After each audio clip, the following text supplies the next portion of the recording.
Hello, everybody, and thank you for tuning in to the Liberty Report. With us today is Daniel McAdams, our co-host. Daniel, good to see you today. Are you happy today, Dr. Paul? Fauci's out. He says he's retiring. Oh, he doesn't know. I think he wants to mince those words. He's moving on to his next phase in life. Yeah, next phase in his career. To collect, he has to go pick up that. No, they'll probably mail it. They'll probably put his all his extra money now. He's down to over just $350,000 a year. Poor guy. I don't know how he can live on that. Terrible. But anyway, he's going to go down in history. Yeah. The most highest paid bureaucrat in all of our history. In our history. Because he's been able to offer us so much good information, and he made a self-assessment. Can you believe this? He says, quite frankly, he says, anybody who attacks me attacks science. Yeah, that'll go down in history. Yeah. And he's been saying that kind of stuff for years, but I think he thinks highly of himself. But that's not surprising. There's been a lot of people like that around. I guess to become dictators, they have to think highly of themselves. But the big thing is how did he get away with it? You know, it isn't like just with COVID that his science deserves, a challenge. I mean, he hasn't been right too much over all his history. Promoted science, it really wasn't, but he knew how to promote himself. But I think the last thing he was a scientist. Yeah.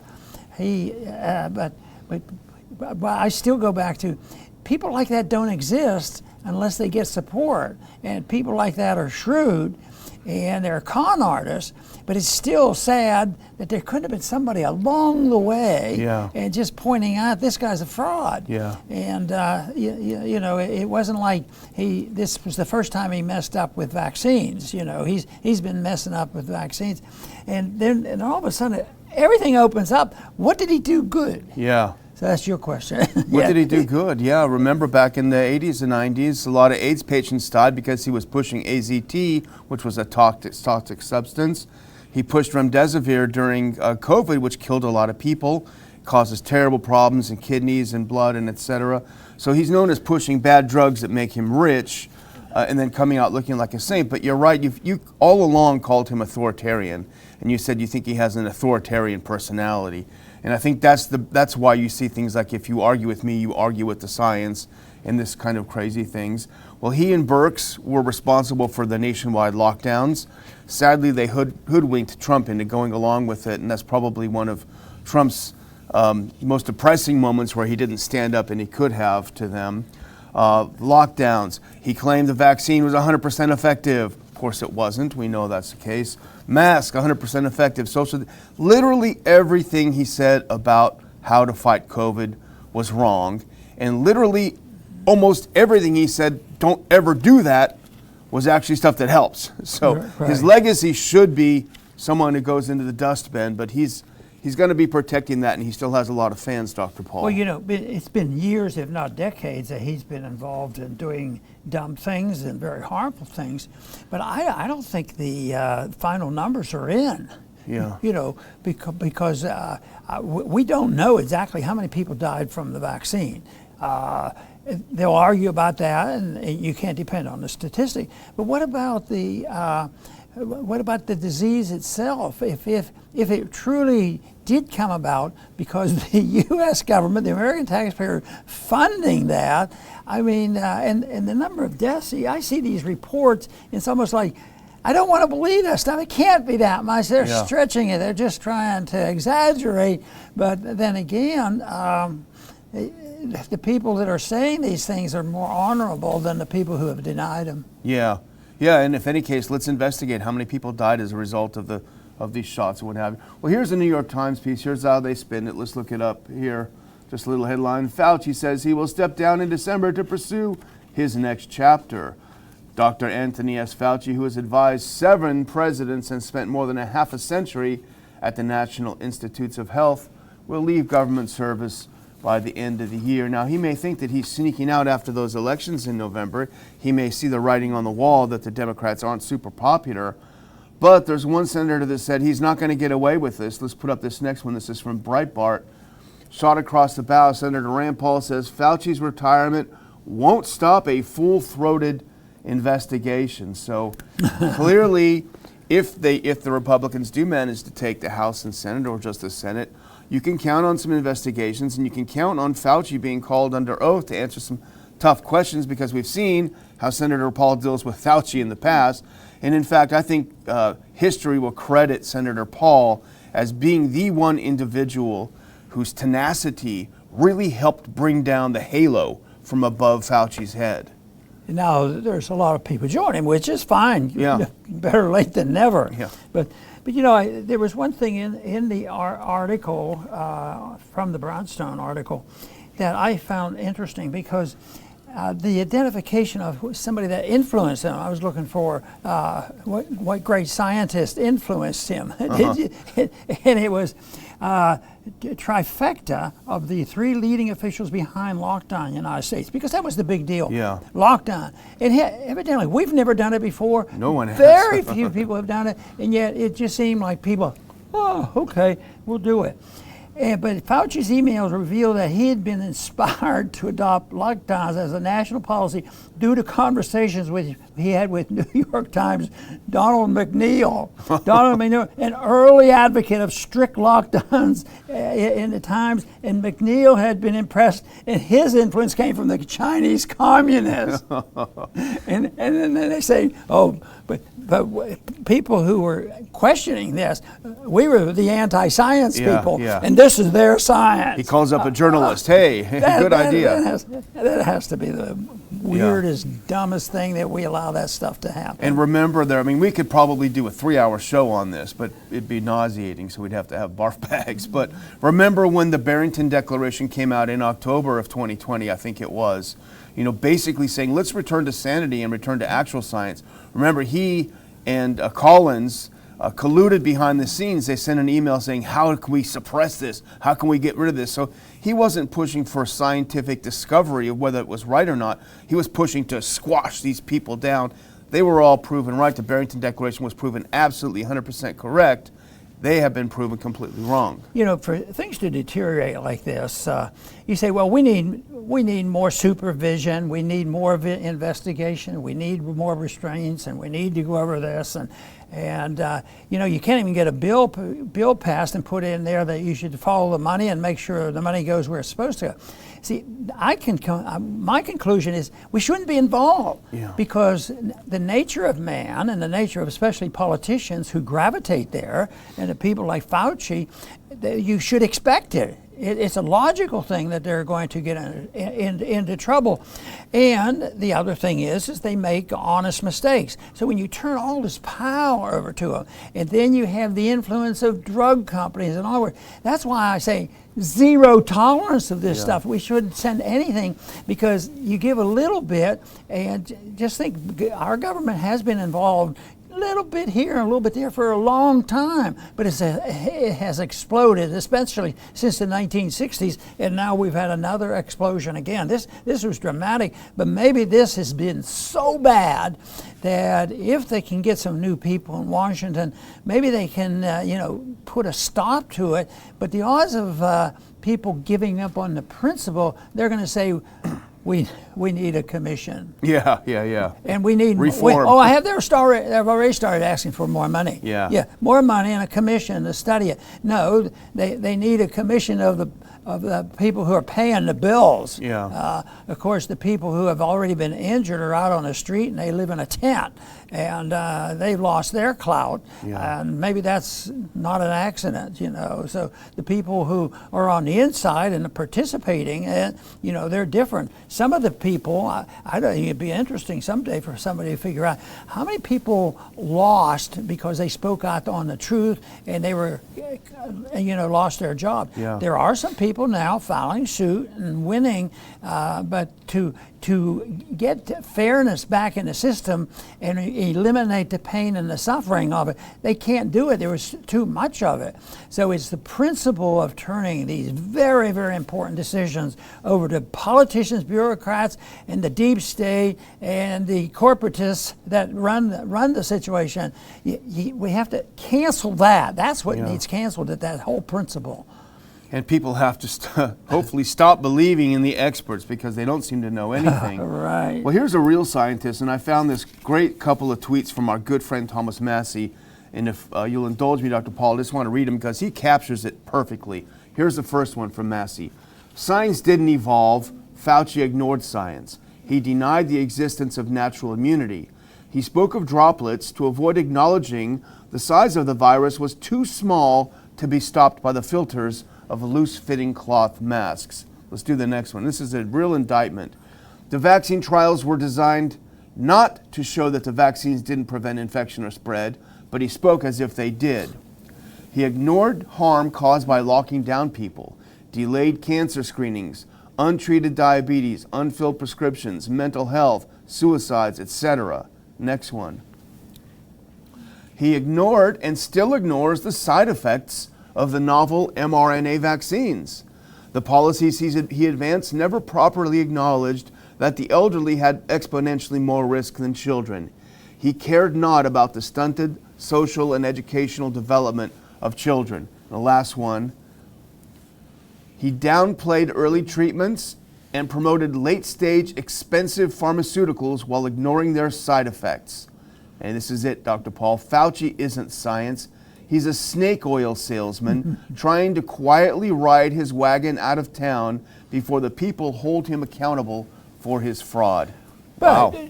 don't you feel confident that he'll think this over? He's not going to be working quite so hard. He's in retirement. He's going to write a book and reveal all the real truth. So, he did have this wonderful statement defending natural immunity. Very strong. We agree with every word he said in that one little clip. Yeah. Do you think that'll be in his book, or do you think what's going to be in the book, he'll blame somebody else for, pushing these drugs behind his back or something like that? They'll figure out something. But he's going to be working hard to, I think he's run out of time to change the image. I think it's done with. I think the fraud is, apparent and that it can't be revived. Well, unfortunately, that clip of him defending natural immunity was back before COVID. That was about the flu, right? So I wanted to put on an audio or a video clip of him because here he was yesterday basically trying to blame all the flip-flops, all the mistakes they made, blaming it not on himself, but on people who misinterpreted him. Let's watch. I forget how long I put this on for. Maybe let's listen to him. I don't hear it.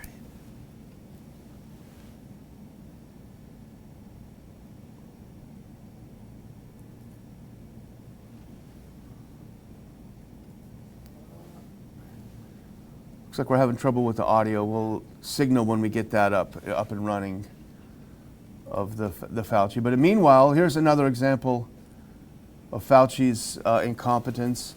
If we can go to that next clip. This is a conservative writer notes, Fauci has the Fauci devotional candle on his bookshelves. You couldn't make this up. And you can see that over there on the right. And I wanted to zoom in to make sure that maybe Fauci's a Catholic name, maybe he actually had a religious one. And do the next one if you can. Because here is it zoomed in, and it looks on the surface like that might be an actual Catholic candle. But I went and I did an internet search just to be sure. Before we don't want to put out fake news, Dr. Paul. And here's that third one. Here's the punchline. It actually is this devotional candle with Fauci with the Sacred Heart of Jesus in place of his own heart on his own bookshelf. Now you might say that he did it in an ironic way, but nevertheless, it's a little bit odd to have that kind of religious devotion to yourself. Might be a little bit sacrilegious. A little bit. I'm sure. Yeah, he's. So anyway, it's pretty bad news. He's not gonna go away, but hopefully there'll be an investigation. But like you say, what about all the suicides, the alcoholism, the depression, all of that caused by him and Deborah Birx and the others? It always reminds me of some of the complications of, the hot wars.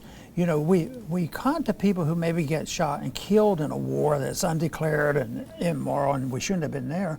But what about the side effects? The people who have PTSD, and the people who families are broken up. So there's so much secondary stuff, and that's, of course, here that it should be looked at. That's the investigation. Maybe leave an imprint for the next people coming along. But unfortunately, we won't have ever all the facts.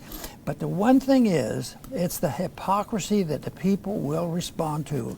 And I think even though Fauci is pretty consistent in his nonsense and his lack of science, he has a good statement there. You should say, how can he state this statement several years back and defend strongly? This whole idea of natural immunity and flip around. And during the lockdowns, when we could get pictures of Pelosi and others, making everybody else lock down, but they were out having a party. That makes people angry. And this is why people are angry today on economics, because there's still a lot of people who are out on the street, and even though they worked hard and tried to avoid what was happening, but all of a sudden their cost of living doubled. So that's the real problem, is getting to the bottom of it and proving the people who give us this stuff are pure hypocrites. And it's not that they just didn't study the right economics, is they studied how to become a powerful, rich person. Well, I think we do have that clip now, so we can listen to Fauci saying, hey, it's not my fault. Don't blame me. Where it's going, because we've been fooled before.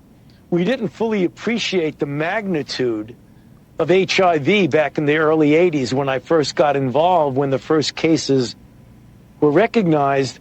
And there were so many things we learned on the run with COVID.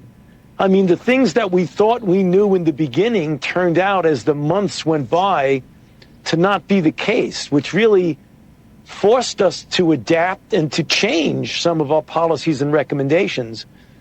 That was interpreted by many as flip-flopping or not really knowing what's going on, when it really was the evolution of the science. So one of the lessons that I hope we... It was the evolution of the science. There's only one thing he leaves out, was that the people who were right at the beginning, the people like yourself and some of the doctors from Stanford, who were saying things about natural immunity, they weren't just debated, they were canceled, they were disappeared. Your Twitter account was gone, your social media was gone because government colluded with social media. So he had all the power to have people silenced who disagreed with him on the science back then and were proven right. And how many times have I said over the several years of the difference of what I experienced in medical school? I mean, the medical schools were imperfect and they had their problems, and they still do, but they at least we were taught to have debates. I mean, sometimes it was, in a theory, you might take a problem you're going to talk about, and there'll be a new drug out, and there'll be information, a controversy, something like this. I bet you the medical schools haven't done it. Can you imagine the medical schools having a real debate on this kind of stuff during this period of time? Even if the student mentioned that they might have been kicked out. You weren't even allowed to think. But we had to, when we were there as residents and medical students, it was always a big deal. Once a week we had a debate. And it was usually, the residents or the students that would have to prepare for it. And it wasn't doctrinaire at all. It was discipline, and you might even be asked to defend the position that you personally weren't excited about, just to get the discussion going and look at the science of each side. But it'd be interesting to see. I'll bet you they don't do that anymore in medical school. They just click on CDC to figure out. One final thing about this, Dr. Paul, because this can't go uncommented on, I think. I remember back then your argument against the lockdowns, as someone who's a very strong advocate of exercise. You said it's the opposite. You need to get out and get some sunshine and get some exercise. Oh no, we got to shut down, stay in your apartment. 15 days turns into 6 months and turns into 2 years. This is from The Guardian, which was a chief proponent of lockdowns, just yesterday, put this up. Now you tell us, regular physical activity may lessen COVID risks, study finds. Well, why weren't they doing these studies 2 years ago, 2.5 years ago? How many people died because they were forced to stay in their apartments by tyrants and thugs like Fauci. But that hasn't been changed completely because I think, the president, was setting the standard. Oh, I'm positive, which who knows what it means. Yeah. So what does he do? He's expected to stay indoors and wear a mask. Yeah. and so yes, we're making inroads, but we better not get too euphoric about it all. Yeah. Well, let's move on to real quick one. Our good friend Jonathan Turley had a great piece. The final Inspector General's report on Afghanistan has come out. Let's put on that next clip. And we've heard about this before, but it's worth commenting on again. The U.S. government left more than $7 billion in military equipment to the Taliban, and we have talked about this, but this is from the final report. And let's put on this next clip because you and I both talked about this quote from what Turley wrote. The ground vehicle inventory alone was worth about $4.12 billion. In addition, the U.S. military lost $923 million worth of military aircraft and $294 million in aircraft munitions. Here's the kicker. The Taliban was instantly made one of the best equipped militaries in the world due to the windfall gift by the Biden administration. Here it is, the Taliban. I think they were considered to be, pretty tough people. The bad guys. And they were part of the terrorism. We have to stop terror. Everything was terrorism. And of course that became a word that excited you. He's a terrorist, and even good, decent people had a disagreement with him. I think people even referred that to our president. He's a terrorist if he does that. He's a terrorist. They use that. So but the terrorists, have been here all along, and they've been taught to kill, and yet we still ended up giving them the weapons. They're the most. They were the incitement for us to spend not the $7 billion. That's peanuts compared to how much they were really spending, hundreds of billions of dollars, and passing around the world. Always because some country. Do you think there were any terrorists or terrorist threats in Syria or Libya or someplace? There's always a threat of terrorism. So we used it to spend all this money. At the same time, there's no evidence that it's done any good. And we end up giving them their weapon. Yeah. And then they say, well, that's just because we had a bad general and he made a bad decision. But you could go back to my argument. We should be out of the business of interventionism in foreign policy. And then we wouldn't have to worry about the jerks that are starting to run it and make these decisions. And then we would eliminate one way or another, because it's always, I guess, present, because you have to have some defense, is the influence of the, in COVID, it's the pharmaceutical companies. Here, it's the weapons manufacturers, and they have a lot of pressure on theirs. So this stuff, like we've mentioned before, I bet you there was no crying with the arms manufacturers. Oh, okay, well, if we now we're short, and we still have danger. Oh, there's terrorists down the street, and we better replenish that. There'll be the replenishment now that'll come, that we have to replace that, and save that for somebody else to get some other terrorist group or violent group to get the equipment. Well, the neocons will argue about all this equipment left there. Well, that just shows how terrible and stupid Biden was to get us out. Whereas the reality is, it shows how terrible and stupid it was to fight a 20-year war and then lose it at the end of the day anyway. It's not Biden who holds all the guilt for those $7 billion in weapons. It's probably 4 or 5 times that much. I think it's every member of Congress and the Senate who voted in favor of the appropriations to send those things over there in the first place. They're the ones that are just as guilty as Biden because they're part of it. But what some people say, and I tend to believe this, is that leaving those there wasn't incompetence. I think it was intentional. If you look at Afghanistan, where it is geopolitically, you see a lot of countries around Afghanistan who are also part of the former Soviet Union. And if you want some of those weapons to kind of leak over to Tajikistan, Uzbekistan, and elsewhere to destabilize the situation on Russia's southern flank, I think you could probably find some person in the Pentagon and State Department thinking, you know what? It's not such a bad idea to leave those there. That's what they did in Libya. They wanted them to go over to Syria and overthrow Assad. So I don't think it was massive incompetence. I think there was another plan for those weapons. You know, I think your point is well taken, and your question is good because you want to know about motives. You know, one time when I told people they ought to know what the motives of what they're doing, but nobody really wants to talk about that. So you're saying, well, what really is the motive? But what is the motive for the chaos on the streets? I mean, every big city run by progressive. Are they really that stupid? Yeah. Or are there some people so dedicated to Marxism that they believe in the principle that's been around since Karl Marx himself said, bring on chaos? And that's the way you have to get rid of the remnants of people who believe in freedom. That, of course, is why they exterminate people, and that's why they destroy people. So it's part of that. So well, my point is, your argument is plausible, even though it seems so ridiculous to conspire and think things will work out the way they want. You know, it's usually going to end up so often that these weapons will be used to kill Americans. Yeah. And of course, it's killing the American taxpayer already. But yes, we'll be involved, and those guns will be used against us because we're in some place where we shouldn't have sent the weapons, but we shouldn't be making ourselves vulnerable by trying to maintain our empire. And one of the reasons we bring this up is pretty obvious. It's the elephant in the room. The lessons that were not learned are now being repeated. The mistakes are being repeated in Ukraine. And we see, actually, we can skip ahead to that CNN piece. This is from a couple of months ago. And this was big news at the time because they admitted, this is CNN, what happens to the weapons sent to Ukraine? The U.S. doesn't really know. They didn't bother to figure out what's going to happen to these billions of dollars. They did the same thing over and over again. And then let's do the next one, because CBS News, as we've talked about just this month, did some research into what's happening. This is from Fox News. CBS News deletes a tweet claiming that only like 30% of military aid for Ukraine ever reaches the front lines. So they did a research, and actually do that next one because it gives some context to why they pulled it down. Ukraine demanded that CBS News cut part of its documentary that showed only 30% of aid reaches the destination. CBS complied.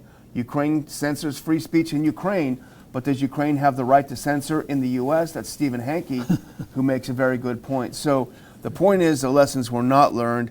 Is incompetence that startling, or is there some other plan here at play? See, this is an indication that globalism is alive and well. You talk about what they can do in one country versus the other, but you know, the people who really run the show, they're globalists, and they don't think about borders, and and they don't think about borders between the state and the individual either, which is an atrocious thing that happens, because that's when people realize they're losing their liberties, when they themselves be locked down, and here they find out. You mean the lockdown didn't really help?